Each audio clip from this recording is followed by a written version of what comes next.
ये खबर SGT university द्वारा प्रस्तुत की गई है।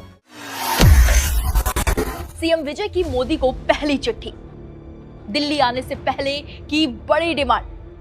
एक्शन मोड में थलापति का गर्दा। आखिर थलापति ने पीएम मोदी से क्या मांगा? नमस्कार, आप देख रहे हैं दैनिक जागरण न्यूज और मैं हूं आपके साथ दीपिका पांडे। सियासत के पर्दे पर जब कोई नया नायक उतरता है तो उम्मीदें आसमान छूने लगती हैं। लेकिन तमिलनाडु के नए मुख्यमंत्री जोसेफ विजय यानी आपके थलापति ने तो कुर्सी संभालते ही धुआं उड़ा दिया है। शराब की दुकानें बंद करने और महिलाओं के खाते में पैसे भेजने के बाद अब विजय ने सीधे देश की राजधानी दिल्ली की ओर रुख कर लिया है। लेकिन रुकिए, विजय दिल्ली पहुंचे नहीं है अभी उनका दौरा होने वाला है। लेकिन उससे पहले उनकी मांग दिल्ली पहुंच गई है।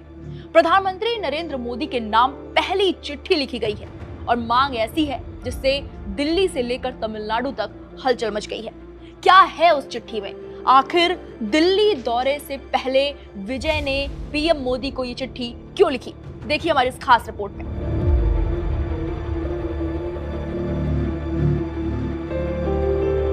तमिलनाडु की सत्ता पर बैठते ही थलापति विजय फुल एक्शन मोड में है।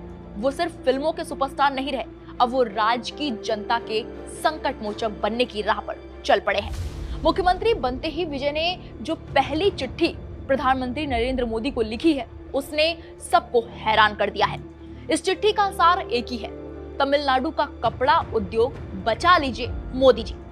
दरअसल तमिलनाडु की जान बसती है उसके कपड़ा उद्योग में, लेकिन आज ये उद्योग खतरे में है।